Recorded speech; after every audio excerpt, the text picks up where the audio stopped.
dari fraksi Nasdem langsung Pak Rudi Lalo. Ya. Siap-siap teman-teman dari Gerindra ya. Terima kasih Ketua Anggota Dewan Komisi 3 yang saya hormati, Pak Ketua Komisi Judisial beserta Komisioner. Saya kira Komisi Judisial ini adalah lembaga tinggi negara yang kedudukannya disebut primary organ utama pokok dalam bernegara sekaitan dengan pengawasan kekuasaan peradilan. Saya terima kasih masukannya Pak Ketua. Memang yang jadi masalah hari ini bagaimana menjaga marwah, martabat, harkat martabat, keluhuran, kehormatan hakim ya. Di satu sisi dalam asas hukum kita sering mendengar putusan hakim itu dianggap benar sebelum ada putusan yang lebih tinggi membatalkan. Di satu sisi oleh publik dinilai tidak memenuhi rasa keadilan masyarakat.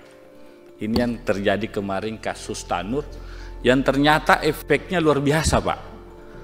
Efeknya hakimnya ditangkap, ditahan, pengembangannya ketua pengadilannya juga terlibat, pengembangannya ada uang 1T. Kemana-mana ini barang. Karena itu memang perlu diatur secara komprehensif dalam rumusan KUHAP bagaimana pengawasan hakim ini. Memang di satu sisi kekuasaan kehakiman ini independen, mandiri dan betul-betul tidak bisa kita kontrol secara langsung kecuali perilakunya. Tetapi yang problem adalah masyarakat mencibir manakala ada setiap putusan yang dianggap tidak memenuhi rasa keadilan. Itu satu hal. Yang kedua, bicara soal hak ingkar. Tadi dijelaskan ada hubungan sedara, kepentingan advokat, dan ada satu lagi yang belum diatur dalam KUHAP ini. Soal hakim yang sudah pernah menangani kasus di tingkat pertama atau tingkat banding, tiba-tiba dia menjadi hakim agung. Rupanya pada saat jadi hakim agung masih menangani kasus yang sama waktu dia menjadi ketua pengadilan misalkan. Ini contoh saja Pak. Ini juga tidak diatur.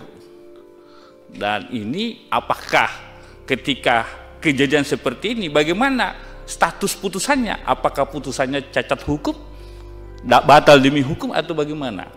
Ini mohon pandangan dari komisioner. Yang terakhir saya kira karena ini lebih pada mendapatkan masukan dari pimpinan Komisi Judisial soal pemidanaan, disparitas putusan. Contoh, ya, ada kasus tipikor, nilai kerugiannya hanya 10 miliar, 20 miliar. Ada kasus tipikor nilai kerugiannya triliunan. Putusannya lebih rendah, dakwaan jasa yang nilainya fantastis ketimbang yang kerugian negaranya lebih rendah. Ini bagaimana? Ini juga belum diatur dalam hukum acara kita. Sekalipun mungkin ada yang mengatur secara di KUHP baru kita. Tetapi apakah ini penting? Menurut saya penting dimasukkan supaya betul-betul ada kontrol. Hukum acara ini kan sebenarnya mekanisme kontrol, pengawasan. Supaya aparat penegak hukum kita tidak semena-mena. Kan gitu Kak, prinsip di hukum acara kita. Nah, bagaimana Pak Komisioner menilai hal tersebut di 3 poin yang saya sampaikan tadi. Yang pasti saya menyampaikan terima kasih masukan berharga dari pimpinan KY. Mudah-mudahan sinergi antara kami DPR dengan KY ini bisa terjalin dengan baik. KY ini adalah lembaga yang diatur dalam konstitusi Pak. Jadi kita memang perlu sinergi dalam rangka pengawasan karena Mahkamah Agung ini peradilan kita adalah benteng terakhir pencari keadilan. Terima kasih pimpinan. Assalamualaikum warahmatullahi wabarakatuh. Waalaikumsalam warahmatullahi wabarakatuh. Rekan-rekan dari Gerindra, Pak Bimantoro, siap-siap.